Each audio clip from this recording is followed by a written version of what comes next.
ng'ensonga z'okunoonyereza abantu abateze bbomu mu ggwanga erya Uganda zikyagenda mu maaso, kyaddaaki poliisi erina gwezudde.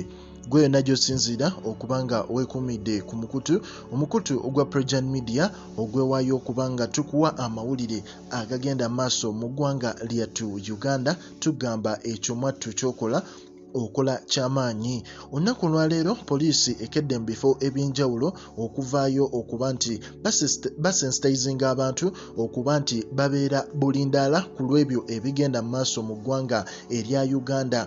Era poliisi ebaddeko mu bus park ez'enjawulo nga ka vidiyo bwenkakulaze, nebeerako mu bifo nga park ezimu eza taxi, nebeerako mu butale okusobola okuba nga babuulirira abantu ku kigenda mu maaso mu ggwanga erya Uganda. Naye nga ebyo byonna bikolebwa, kyaddaaki ate poliisi essaawa zino evuddeyo n'ebaako ripooti gy'efulumya, era nga mu ripooti eno eragira ddala nti waliwo omukulu ateeberezebwa okuba nti ye yabadde mu lukwe luno lwonna. Poliisi evuddeyo neba nga efuna omukulu amanyiddwa nga Meddie Nkalubo, ng'ono komanda wa ADF, era poliisi nevaayo negamba nti kigambibwa okuba nti omukulu ono ali coordinated ku attacks zino, bazise failed attacks zino. Okusinziira ku mukulu amanyiddwa nga Enanga, yavuddeyo n'agamba nti waliwo failed attack ku Kawempe Police Station, era nga omukulu ono akulira ADF amanyiddwa nga Meddie Nkalubo, nga y'omu ku bakomanda mu ADF, kigambibwa okuba nti y'omu ku bakulu ababadde responsible okuba nti abalumba bbaala eyabadde e Komamboga n'okulumba abantu ababadde mu bbaasi eya Swift okusobola okuba nga babasaanyaawo.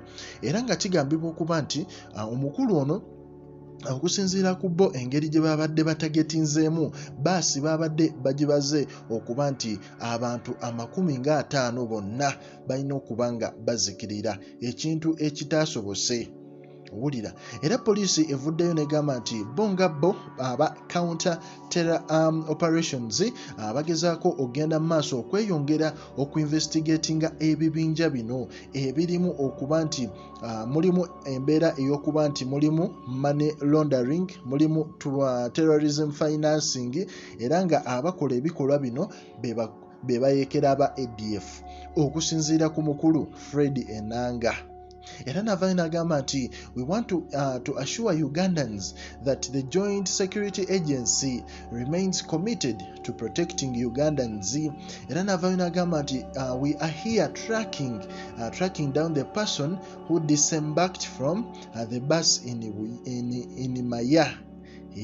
So abakulu balina ebintu bingi ebigenda mu maaso, naye ate okusinziira ku investigation oyinza okwebuuza lwaki ate ensonga zino bazifuula public nnyo ng'ate tezinnabaako we zaatuuse. So ebintu bingi, ebibuuzo bingi, ansa zikyali ntono, naye nga omukulu Enanga ye agezaako okugumya public nti egezeeko okuba nga yeetereeza oba babeere bagumu olw'ensonga nti bo nga abapoliisi oba ba security ensonga eno bagikwasizza maanyi, era bagezaako okuba nti buli kyonna ekinaaba kivuddeyo balina okuupdatinga public ku binaaba bigenze mu maaso. Naye nga omukulu oyo essaawa zino emisango gyonna gyetoolooledde ku ye, omukulu amanyiddwa nga Meddie Nkalubo.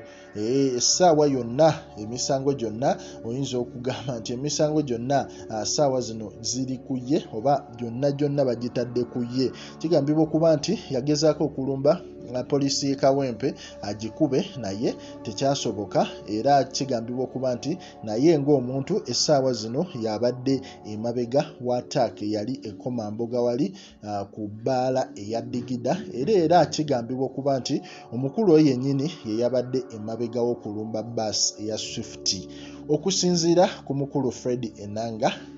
Anyways, ku Prejan Media ffe tujja kuba tukutuusaako updates zonna gwe weekuumire ku mukutu osobole okuba nga tosubwa ggulire lyonna ligenda mu maaso mu ggwanga lyattu Uganda.